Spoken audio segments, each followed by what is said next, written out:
O uso de fones de ouvido de maneira errada pode causar diversos problemas auditivos. Gordura visceral aumenta a chance de desenvolvimento de doenças cardiovasculares. Projeto em Curitiba propõe acabar com o fornecimento de marmitas feitas pelo programa Mesa Solidária. E vamos falar sobre a carreira no jornalismo audiovisual na entrevista da jornalista Beatriz Pozobon. E nessa edição, vamos fazer um giro pelo Brasil para conhecer muitas histórias. Em uma das reportagens, vamos fazer uma viagem no tempo dos bondes, em Santos, no litoral paulista. O Teju está no ar.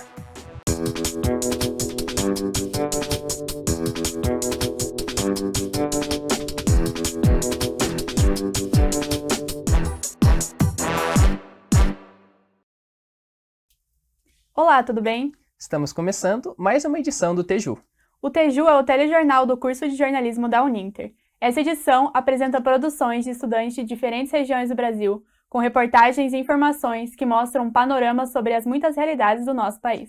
E para começar, vamos falar de saúde. O aumento do uso de fones de ouvido vem prejudicando a audição da população. O alto volume e uso frequente podem trazer diversos danos, incluindo a perda de audição. Quem explica isso pra gente é a repórter Júlia Roque. O mau uso do fone de ouvido pode trazer graves problemas de audição, inclusive a surdez. De acordo com a OMS, 1 em cada 4 pessoas terão problemas auditivos até 2050. Sendo assim, cerca de 2 milhões de pessoas, 25% da população mundial, pode ter problemas de ouvido por usarem em um longo período ou em altos volumes. A Organização Mundial de Saúde indica que usar fones de ouvido por mais de 90 minutos por dia pode aumentar as chances de zumbido ou até perda de audição em um período de até 5 anos. Isso caso o volume seja usado de médio a alto. Caso o volume esteja no máximo, a estimativa pode crescer até 70%. O alto volume e o uso prolongado do fone podem trazer danos ao ouvido. Além disso, há a maneira correta de usar o fone. O especialista Dr. Marcos César ressalta os cuidados. Essa consciência de diminuir e aumentar o volume do som para você não estar sempre no limite auditivo, visto que muitas vezes os adolescentes, as pessoas acabam se expondo muito tempo do dia ao volume máximo do som. Isso é extremamente importante em casa. E outra coisa que é importante, acho que vale a pena lembrar, não dormir de fone, né? Porque isso, às vezes, o paciente está com fone de ouvido, ele está ouvindo música, ele dorme com fone de ouvido. Então é importante também ter essa consciência que mesmo dormindo, o dano auditivo está sendo produzido quando você escuta o som muito alto. O recomendável é manter o volume na metade da intensidade máxima, cerca de 80 decibéis. Para saber melhor como as pessoas utilizam o fone de ouvido, nós fomos às ruas entender. Você usa o fone muito alto?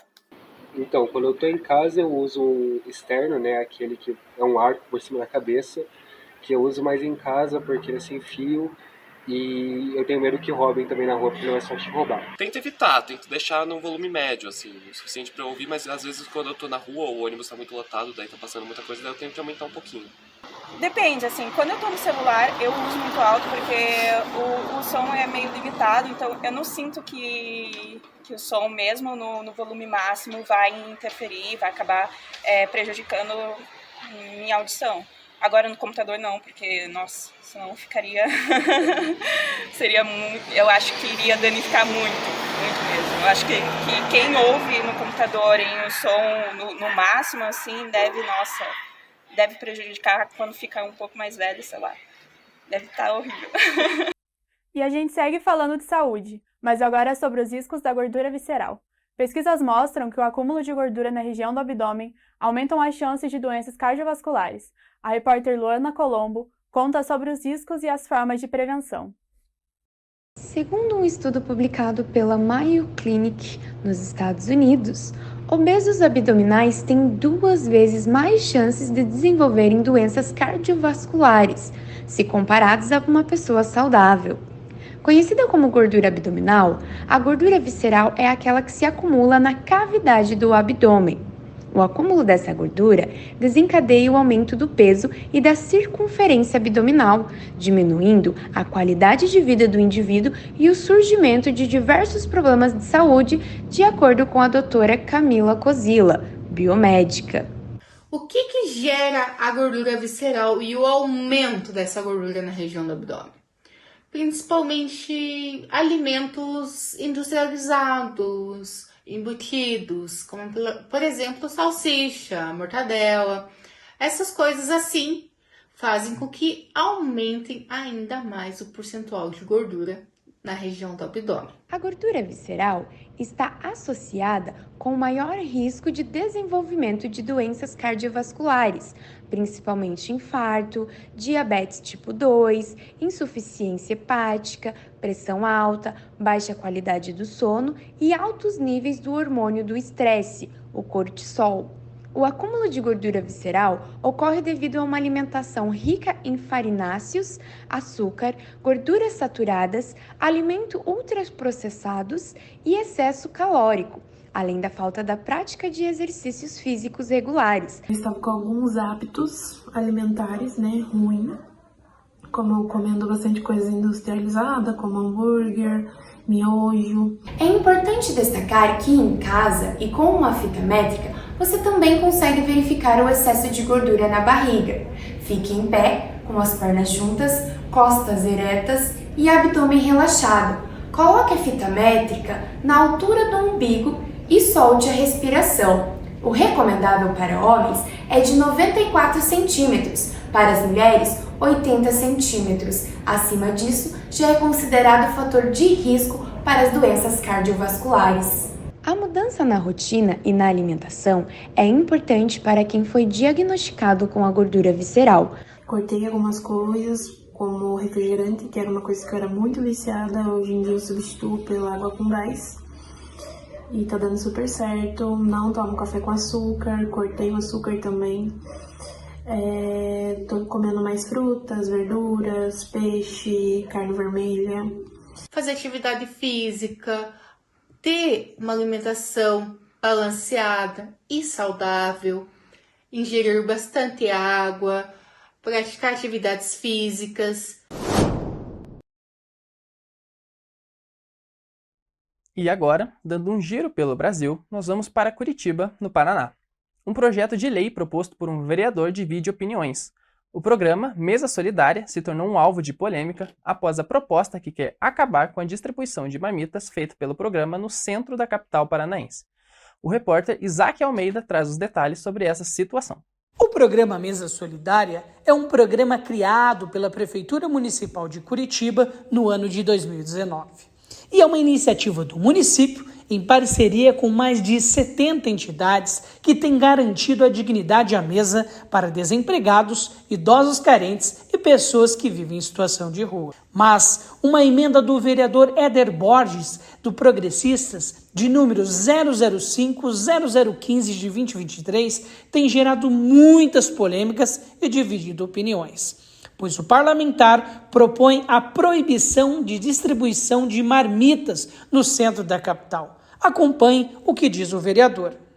Marmita, aqui na Câmara de Curitiba, é um projeto que visa tornar o Mesa Solidária um programa permanente da Prefeitura de Curitiba.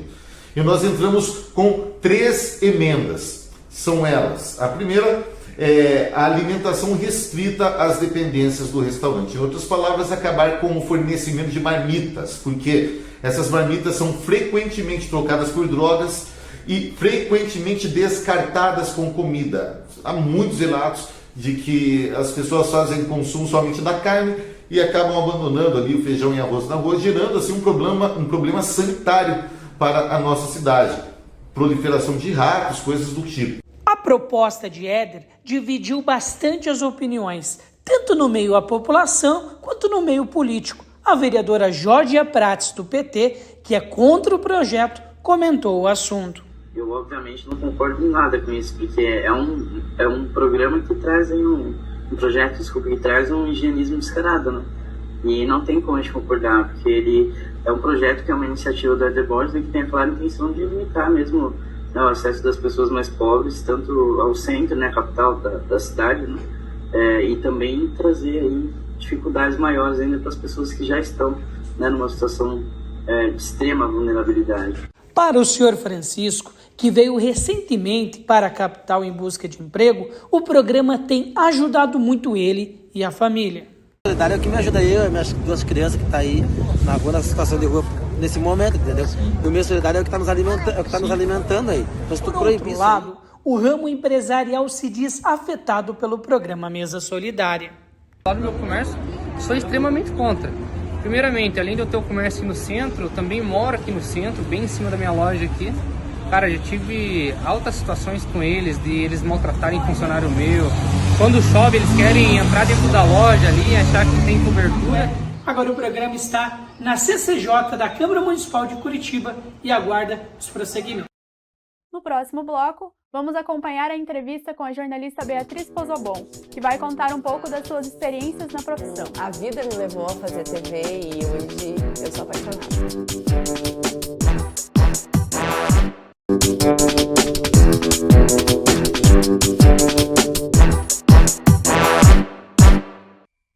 E nesta edição do Teju Entrevista, Leonardo Rodrigues conversa com a jornalista Beatriz Pozobon, da TV Paraná Turismo. Natural de Londrina e com passagens por veículos como Tribuna, Gazeta do Povo e Rede Massa, ela conta sobre suas vivências no telejornalismo e no mercado audiovisual do Paraná. Estamos aqui com a jornalista Beatriz Pozobon, ela que trabalha na TV Paraná Turismo, e ela vai contar um pouco pra gente sobre essa experiência com o audiovisual e como ele se infiltrou na carreira dela de uma maneira despretensiosa, mas muito positiva. Muito obrigado por aceitar o convite, Beatriz. Olá, Léo, boa noite. Eu que agradeço vocês pelo convite, pela oportunidade, né, de estar falando aqui com vocês. E, bom, o telejornalismo apareceu na minha vida a partir de um processo seletivo que eu fiz para entrar na TV Paraná Turismo, que é a televisão educativa do Paraná. Eu fiz esse processo em 2016. Em 2017 eu vim aqui para Curitiba para fazer um mestrado. Ainda nem tinha saído o resultado, ou tinha, mas ia levar tempo para chamar, nem lembro assim, exatamente a ordem dos fatores. Fato é que em 2019 eu comecei a trabalhar como repórter na TV a partir desse teste seletivo. E você sempre teve esse gosto pela reportagem ou foi algo que mudou durante o tempo? Desde que eu entrei na faculdade, eu tinha a convicção de que eu queria trabalhar como repórter, porque eu sempre gostei, assim, sabe? Eu quero trabalhar em redação, eu quero fazer... Na verdade, eu não queria fazer TV, né? Eu queria fazer impresso ou trabalhar com mídia digital, que na época ainda não era tudo isso que é hoje, né? Mas a vida me levou a fazer TV e hoje eu sou apaixonada. E como que a câmera, estar na frente da câmera, aconteceu para você? É nesse processo que eu te disse do teste seletivo e de entrar como repórter de TV na TV Paraná Turismo. Perfeito. E, claro, a câmera ela assusta muitas pessoas, né? Então, como que foi esse processo de você sair da redação, da produção de textos e chegar à frente da câmera e ter todo esse contato, essa intimidade com os cinegrafistas e com o conteúdo que você está passando para a população? Eu acho que a câmera ela pode assustar um pouco no começo, mas é aquilo, com a prática no dia a dia, é quase que o terceiro componente da equipe, sabe? A câmera. Então você vai pegando uma intimidade com ela, com a pessoa que trabalha por trás dela, né? No caso, o repórter cinematográfico, e vocês três em conjunto montam um material, né? Para trazer de volta para a redação. Então acho que é isso, acho que o que pode assustar no começo, depois com a prática você vai ver que existem muitas outras coisas para te assustar. Sim, e atualmente você trabalha na TV educativa aqui do Paraná, certo? Isso. E você acredita que esse tipo de produção, ele pode incentivar ainda mais a produção de cidadania, a produção de cultura aqui no estado? Acredito que sim, acho que é um espaço importante, né, que o estado tem para trazer alguns conteúdos para a população que talvez não encontrariam espaço na mídia comercial. Então, até mesmo de ressaltar as belezas do nosso estado e de mostrar a cultura, né, paranaense, o que está sendo produzido, né, pelas pessoas aqui do estado. Então, acho que nesse sentido é um meio para isso. Energias renováveis, sustentabilidade e meio ambiente são palavras-chave para o futuro das cidades no Brasil e no mundo. Gabriel Ismanioto, comenta as transformações no transporte público de Curitiba para se adequar a essa nova realidade. Pensando no futuro, o prefeito Rafael Greca comprou uma frota de ônibus elétricos para a cidade de Curitiba. A implantação em larga escala vai trazer mais sustentabilidade. A meta é até 2030 ter cerca de 30% da frota com zero emissão de gases, e até 2050 alcançar 100% de ônibus elétricos. Outras cidades no Brasil também estão trabalhando nesse sentido. Rio de Janeiro tem planos para ter 20% da frota com ônibus elétricos até 2030. Salvador prevê 40% dos ônibus elétricos no sistema de transporte coletivo até 2032. Já Campinas, região metropolitana de São Paulo, tem como meta ter 35% até o ano 5 da nova licitação da cidade. Essas ações trazem impactos positivos para a economia, para o meio ambiente e para a população, reduzindo o uso de combustíveis fósseis. A eletromobilidade apoia as metas climáticas e contribui com a saúde e a qualidade de vida da sociedade. E agora, Milena Moretti traz as previsões do tempo no Brasil para a estação que se aproxima, o verão. O verão no Brasil, que começa dia 22 de dezembro e vai até o dia 20 de março de 2024. Segundo o Instituto Nacional de Meteorologia, o IMET, a previsão é de chuva acima da média nos estados Mato Grosso, Goiás, Mato Grosso do Sul, Bahia, Ceará, Rio Grande do Norte, Paraíba, Alagoas, Sergipe, Minas Gerais, São Paulo, Paraná e Santa Catarina. A atuação do El Niño consiste no aquecimento das temperaturas da superfície do Oceano Pacífico, oriental e central, e vem afetando o clima no país. A estação será marcada pelas altas temperaturas na região do Nordeste, divisa com Amazonas e Pará, e áreas do Mato Grosso e Mato Grosso do Sul. E a seguir, no nosso Giro pelo Brasil, vamos conhecer a história do bonde, uma relíquia da cidade de Santos, no litoral paulista.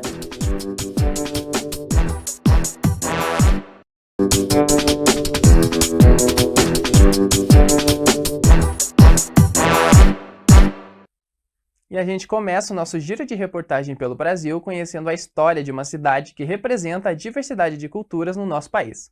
No município de Cerejeiras, em Rondônia, o Brasil se encontra. Confira na reportagem de Renata Leite.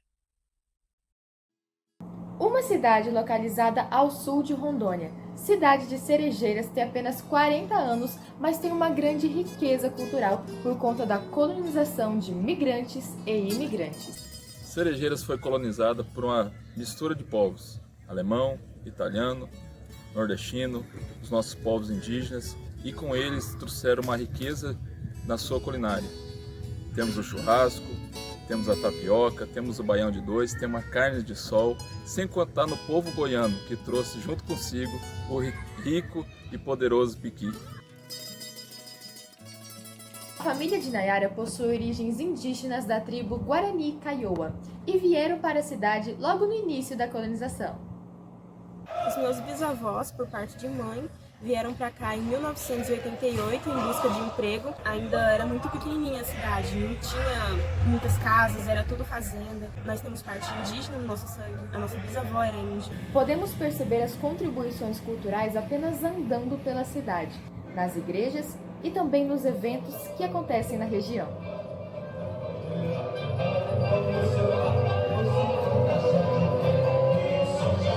Olha, aqui pela grande diversidade da miscigenação de pessoas que vêm de toda parte, né? Então a gente percebe mais nas escolas, alguns eventos na igreja também, a gente percebe bastante essa diferença cultural aí. Na culinária, a cidade destaca-se por sua diversidade, trazendo pratos típicos de várias regiões do país, incluindo o clássico pão de queijo mineiro. Essa variedade de sabores se encontra na Feira Municipal, onde ocorre todas as quartas e nos domingos pela manhã. A gente produz, na nossa feira, produz bastante coisa, começando pela banana, mandioca. No meu caso, eu produzo pão de queijo, tapioca, pastel. Daí também tem o pessoal do alface, O pessoal que vende suco, que é produção própria também, que vende a coco, cebolinha, inhame, tem vários produtos bem fresquinhos. Os eventos culturais também contribuem positivamente para a cidade.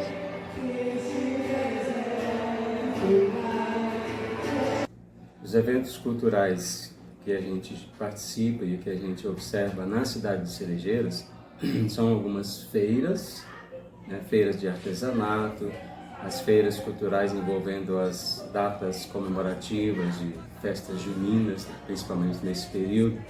Você observa a alimentação de diversos estados, né, sendo mostrados nessas feiras.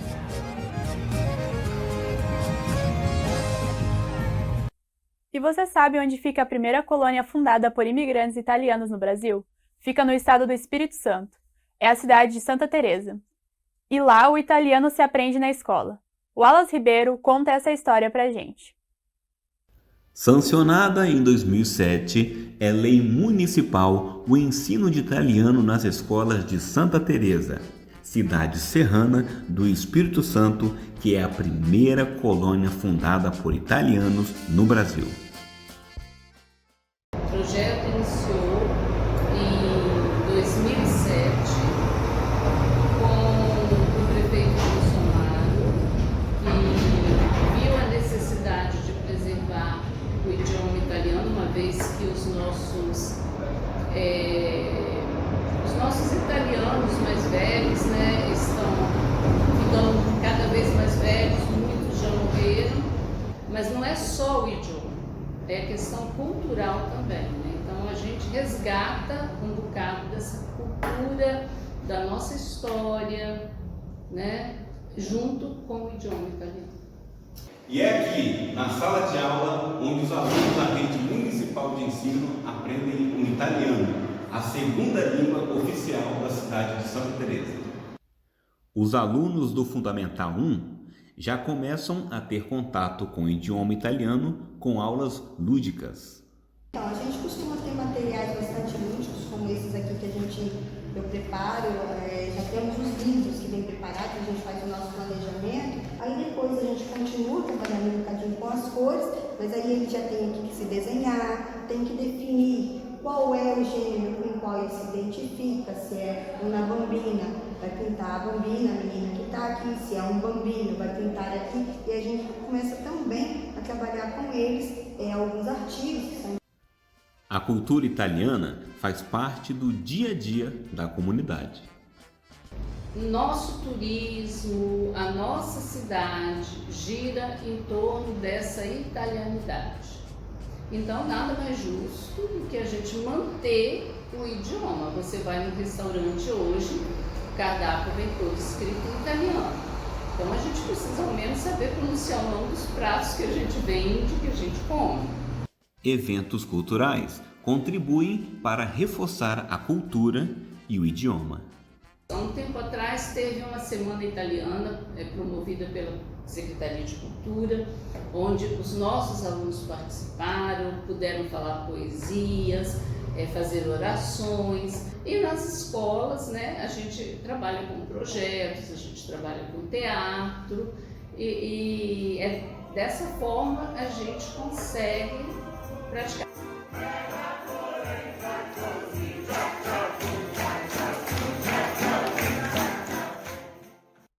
E em Santos, no litoral paulista, ainda é possível passear de bonde.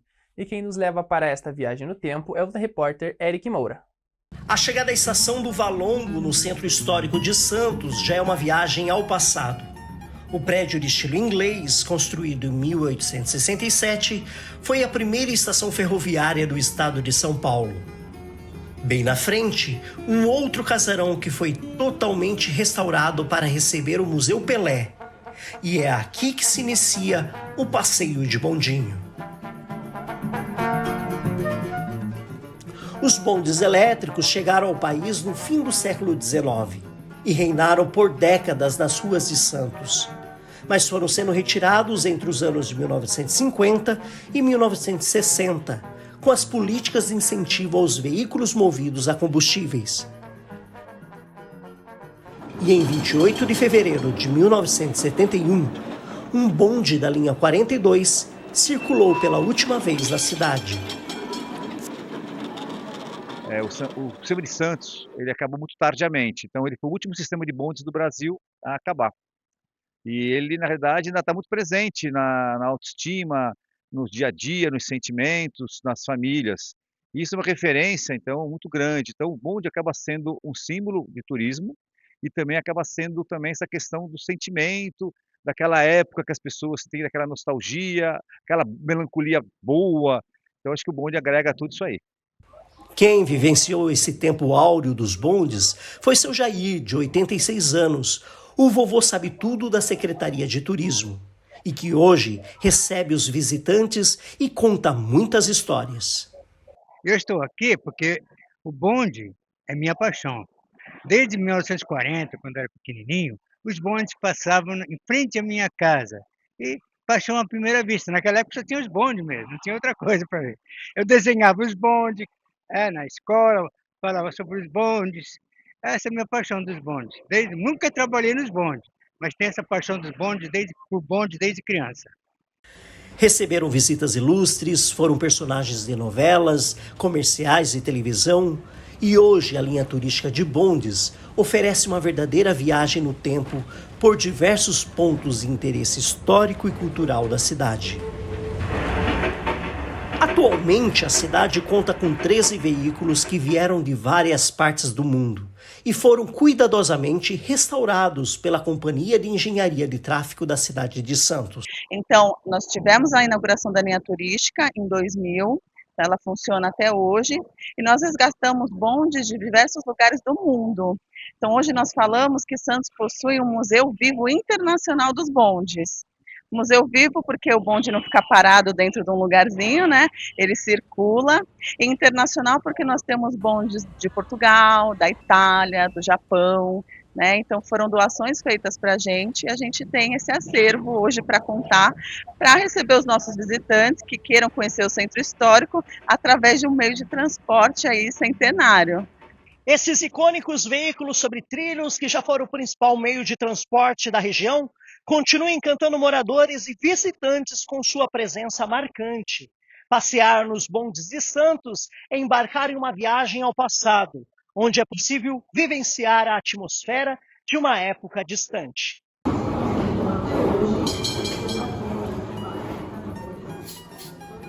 Depois do trajeto pelo centro, o bondinho retorna para a estação do Valongo, e quem faz esse passeio sempre quer voltar. A professora Patrícia, de São José do Rio Preto, no interior de São Paulo, trouxe o filho Davi, de 13 anos, para conhecer a cidade. Eu não conheci o bonde, para mim foi como voltar um pouco na história, né? Conhecer o centro de Santos, o centro histórico, os prédios. Foi uma viagem no tempo, muito bom. Eu gostei, é rapidinho, e minha parte favorita foi o Museu do Café, grande e bonito. Também a parte, não sei, eu não me lembro, onde tem as esculturas. Eu sou muito fã de esculturas. E das praças. Dona Idalva, moradora do Morro do São Bento, em Santos, também trouxe a família para passear. Legal, muito legal. A gente passeia, conhece mais gente. E trouxe-me hoje a minha sobrinha para conhecer, que ela não conhecia ainda. Além de agregar a questão da história, né? Tem a questão também que você conhece um pouco do transporte, como que as pessoas se transportavam, né? E conhecer a cidade, iam trabalhar, iam fazer suas correrias assim no dia a dia através do bonde. Eu me surpreendi, porque não imaginava que era adaptado primeiro, né? E gostei da experiência.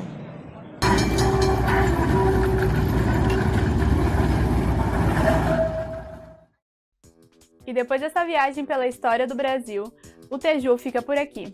Até a próxima edição. Tchau, tchau e até o próximo programa.